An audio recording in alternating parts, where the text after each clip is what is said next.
সালামু আলাইকুম। আমরা সবসময় কাজের ফাঁকে বসে একটু আড্ডা দিই। তো হঠাৎ করে দেখলাম আজকে হাসিবের মন খারাপ। তো হাসিব ভাইকে আমি জিজ্ঞাসা করলাম, ভাই আপনার মন খারাপ কেন? তো এখন উনি বলতে চাইতেছে, আমি বললাম যে এভাবে না বলে একটু দর্শকদেরকে শুনান যারা আছে, ওরাও শুনুক, শোনার পরে ওরা কমেন্টে জানাক যে আসলে কথাটা কত সত্য কিনা মিথ্যা। হাসিব ভাই বলেন আপনার কি দুঃখটা, আমরা একটু শুনি, আমিও শুনি, সবাই শুনুক। আসলে ভাই দুঃখের কথা কি আসলে বললে নিজের কাছে আফসোস লাগে।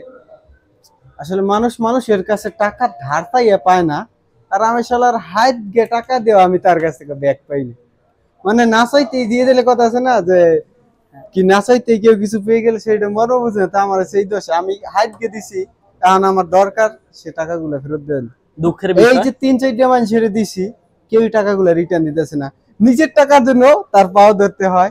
এই সমস্যা, আমার অমুক হাসপাতালে পড়াইতে হয়, তমুক ভালনা, এই সমস্যা, নানান সমস্যা দাঁড় করাইতে হয় টাকা নেওয়ার জন্য।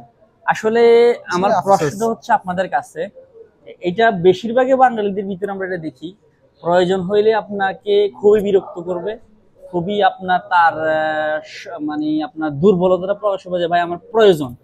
যখন তার প্রয়োজন শেষ হয়ে যায় তখন তার নখ দিয়েও পাওয়া যায় না। তো এটা বেশিরভাগই আমাদের বাঙালিদের ভিতরে কাজটা করে, কারণ আসলে এটা মানে বলার মতো না। বাকিটা আপনারা জাজ করেন, কমেন্টে জানান কথাটা কতটুকু সত্য না মিথ্যা। আমরা অপেক্ষা করতেছি আপনার জন্য। আসসালামু আলাইকুম।